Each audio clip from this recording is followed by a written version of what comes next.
little message for you. So getting something for your first night at Freddy's. Just be careful. No doors. This and that. What's that? Seriously, no. What is that? Ah! Hey guys, Mr. What If here. I just finished Five Nights at Freddy's 2, the movie, of course. Sorry if I sounded a little sick. I do have a bit congested today. Time of recording, but I'm trying to get this out as quick as possible.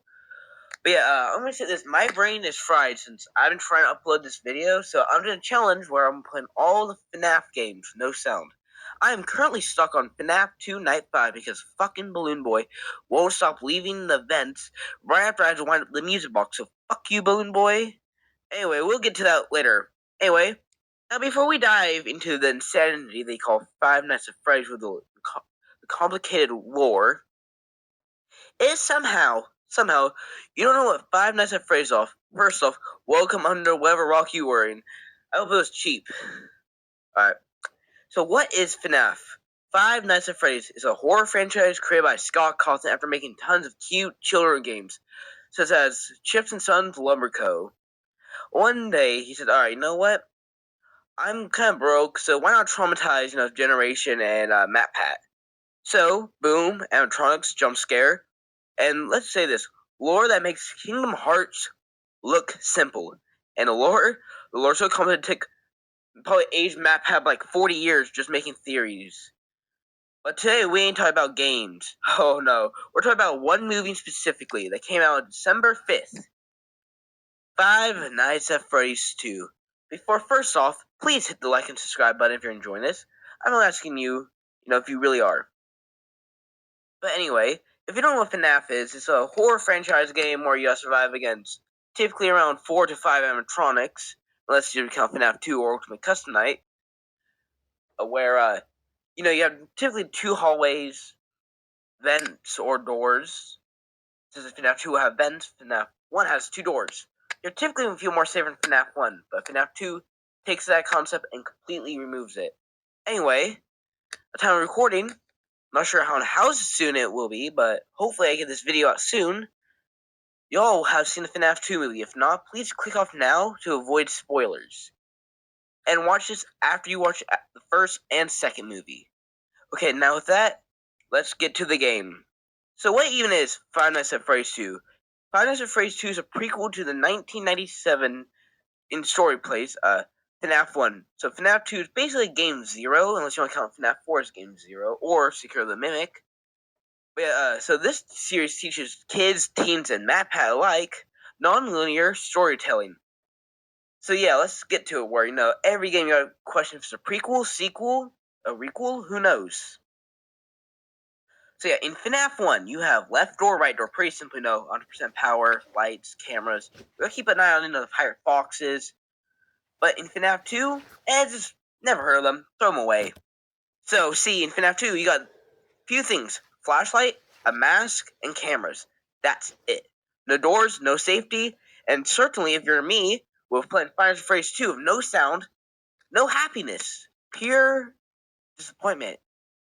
As both either the puppet gets you, Foxy, or goddamn Withered Chica. But yeah. So yeah, this game takes place in 1987. Not the one where Markiplier says, no, that's FNAF 4. That's 1983. This one is of Jeremy, whatever his last name is. He's not that important anyway. At least for this video. He's probably has some lore relevance. Who knows? We had different there's like way too many bites or animatronic attacks. Anyway, this video is meant to be a 30-minute video, but who knows how long it will take me. Anyway, FNAF 2. So, see, in this game, instead of having, a group where 2 go on left door, 2 go on right door, instead we're having 10 to around 11 if you want to count Puppet, if you want to count, Shadow Bonnie or Shadow Freddy, then that's probably like 13. But let's only go with the core ones, alright? So you got Toy Chica and Toy Bonnie, they crawl through the vents. Alright, like left and right, just like in the original game. Toy Freddy will go from the straight hallway. Alright, and then there's Mangle, alright, who comes in the same van as Toy Bonnie, except that she, him, yes, whatever they are. No, the one that, the White Foxy, you know. There, you just put the mask on like you do with the others. And Balloon Boy, my mortal enemy, the one where I was so happy to see in this movie for one reason, which I'll get to later. See, he doesn't kill you, okay? But he does probably even worse. Alright, he'll take your flashlight batteries. Since, I'm playing, all the original games with no sound, Balloon Boy basically wants to speedrun, ruining my life quicker than I Show Speed did in Security Breach. And now, all above all, especially in this movie, the puppet. Puppet doesn't care about your feelings, doesn't care about the mask. But if that music box runs out, then you're dead. Instantly, okay? Now, okay, let's go to the OGs. Alright? Freddy, Bonnie, Chica, and kind of Golden Freddy in a way. Alright, so they function kind of like their own toy counterparts, okay? Like, Bonnie and Toy Bonnie, they go through the one vent. Toy Chica and Chica goes to that one vent. Don't quote me on this.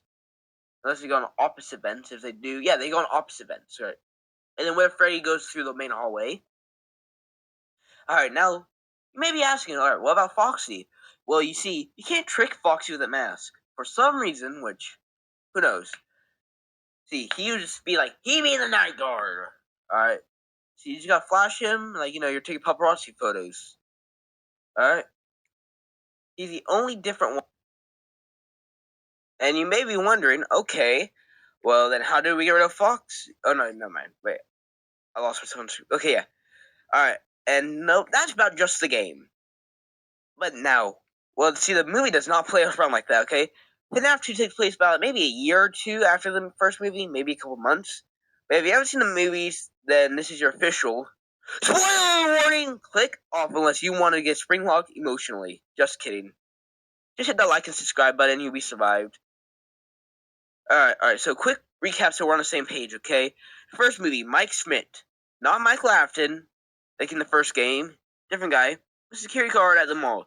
You think some guy's kidnapping a kid because, his brother was kidnapped when he was a kid. His parents died, blah, blah, blah, blah, blah. Turns out the guy was the kid's father. Mike's jumps to that, goes full haymaker style. Eventually gets fired, for, attacking customers. And he has to take care of his sister, Abby, who later on gets almost springlocked by some circus baby thing. Eventually, we meet Shaggy, Rogers, Stu Mocker, Mr. Purple Guy himself, who gives, him a job at Freddy's, So they go, yeah, work, be nice here. Nights are not great, the pay's worse, but yeah. Eventually, we meet Vanessa, who is a cop. Decides to give, Mike, the little tour. William's after his daughter. Then we get meet the ghost kids, Bonnie, Chica, and Foxy, the ones possessing them. Eventually, after 5 nights at Freddy's, and sleeping a lot because of Mike's dream theory, Abby shows him the truth on who killed them, and then William comes out and Spring Bonnie, and they get springlocked like a cheese grater. And Vanessa, who got stabbed, gets put up in a coma. Oh yeah, I forgot to mention, Matt Pass is in the movie, which he plays a character called Ness. And Sand is Ness, and that means Matt Pat is Sans. Which means we're living a timeline made by pure fanfiction. Alright, now, the second movie. So we start with, Charlie, so like, FNAF 2 starts kind of strong, honestly. The original Freddy's, not the one we see in for the franchise, like the original restaurant with, like, a river, with merry-go-rounds. We meet up with Charlie, or Charlotte. I'm gonna call her Charlie just to save time. Henry's daughter. Henry Emily, to be Pacific. Try to save some kid from William, because William decided, okay, I'm gonna kidnap this kid. And after being told by a bunch of cool adults, Charlotte goes by herself and gets shanked in the back 3 times.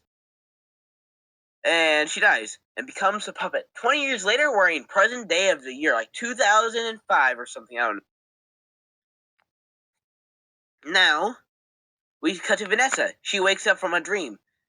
A nightmare, to be specifically, and we find out that Vanessa was there when Charlie died. Oh no, and they were best friends? And we find out why the music box was on the puppet, because Henry used it as a lullaby. And then we eventually cut to Mike talking to Vanessa on the phone, planning on going on their totally not date. Okay, so Abby goes to school, talks to some kids, eventually goes back to the original Freddy's missing her friends. Mike talks to her, and we find a Freddy plush. Freddy plush with a derpy face. And here's what it says.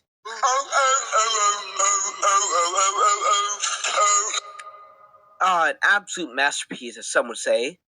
Anyway, eventually Abby gets gifted the thing by Mike. This little text-to-speech thing with Toy Freddy's face on it. Mike finds his poster that says Freddy's a murderer, and we'll get to that plot point later. And eventually, though, a group of ghost hunters get invited to this Freddy Fazbear's original location, same one where the toys live, by some guy named... Yeah, 1 second, my mic went out. There we go. There we go. Eventually, though, one kid gets drowned by puppets, eaten alive by like a pack of piranhas. Another one gets chomped into 3 pieces by a mangle, and another one gets possessed by the puppet. I'm also included as a death because we do not see her again. And so we don't see her again and count as a death. And oh shoot, I almost forgot to mention Mr. Michael Afton, aka the one who invited them, who is for some reason in this movie a bad guy. Almost like the change. They know he's trying to follow in his father's footsteps. I started thinking, yeah, that's Michael Afton because we see a dream sequence in the beginning, well, not beginning, like right after Vanessa goes to the gym. It was in the beginning where she was it was after. What's the script? Oh yeah, so basically Vanessa goes to sleep, finds William, and William says she was his favorite, and that she is his and all that. But Michael is a bad guy in this and helps Charlotte get recovered. Yeah, but I almost like the change that he's kind of a bad guy. Alright, now let's go back to Abby. So she listens to the Freddy text speech thing. It gets tricked by Toy Chica pretending to be normal Chica, who is being controlled by the puppet. But yeah, apparently even killer robots like to roleplay. Or maybe I should say, possess children. Anyway, Abby decides to tell Vanessa about, going to Freddy's, new Freddy's with the river. Old Freddy's with the river. And Vanessa's like, well, oh shoot, there's only been one like that. She tells Mike. Mike tells her, screw off. And Mike goes to visit Henry Emily. And they talk. And, Vanessa eventually goes there, basically gets kidnapped. And then gives Charlie the code to the computer, which, Abby sets the animatronics free from their program, and eventually Mike decides to go looking for Abby, finds the location, frees Vanessa, and goes to play some FNAF 2 himself, and almost gets killed by with Freddy, and puts the mask on, hides. Eventually, Balloon Boy enters, and Michael rips off Balloon Boy's head. Now, let's take a round of applause for Michael here. Mike. Anyway, the puppet kidnaps Abby. The mango attacks Vanessa. Vanessa escapes, and Toy Freddy tries to kill this couple. Vanessa saves them by throwing Mangle into Toy Freddy. Eventually, Bonnie goes to this single mother and daughter, tries to kill the mother. Eventually, Michael is able to Mike shuts down all of them for a minute, drives back to his house, and then blah blah. I forgot to mention when we see William talks about how Vanessa was his favorite. We also see Circus Baby in the scene. Maybe FNAF 3 movie will be talking about FNAF 3 and a sister location. Possible theory. But yeah, eventually though, they stop the puppet, save the kids, blah blah blah. Mike basically finds out that her brother was the evil guy all along. Mike says that basically Vanessa is a bitch and can't be trusted, and Vanessa is possessed by the puppet, becoming Danny, I guess, maybe, possibly, unless it's by William, because the dead kids also come back, destroys the toys, and that's how they stop the puppet, basically, just how the original from the FNAF 1 come. So FNAF 1 animatronics are not the Withers, confirmed by FNAF 2 movie, question mark? That's a theory for another time. Anyway, let's see. The original kids go to the afterlife. William Afton is freed, and post credit scene number 1. We see a bunch of guys basically raid the FNAF 1 location before it gets destroyed, find spring traps, take him to Five Freddy's, I presume. And we get a voice message from Henry, and he, I think, dies at the end, perhaps by Circus Baby. Maybe that what FNAF World was telling us. Who knows, though? And also, in the intro, we see a remix of the original song, and we also see Fix Mangle, which we have now a canon look, not counting Funtime Foxy with the hook from FNAF World. Anyway, well, that was FNAF 2. Honestly, the kills were honestly way better and way more gory than the first movie. The story hits a bit harder. The lore is honestly a bit complicated, but like the changes, everything was just way better. And honestly, wish we saw more of the Withers, but they survived, so who knows, maybe there'll be in a third movie. But see, here's how I'm gonna rate it. Okay, first movie, it's a solid, 6 out of 10. This one's gonna be like a solid 9 out of 10, pretty good, but you won't really understand it if you're not a fan of FNAF or haven't seen the first one. And honestly, can't wait for the third one coming out really soon, hopefully. And remember, everyone, this is a what if. A Mr. What If. Thanks for watching. Next time on Mr. What If 618. Five Nights at Freddy's with no sound. Unbelievable! Which, honestly, I hope you all enjoyed this video, because we're going to be uploading hopefully a lot more soon, as long as Balloon Boy stays the fuck away from me. Anyway, the producer here, and I want to say, if I don't see you again, good evening, good morning, good night. And remember, trust me with your entertainment. Aha!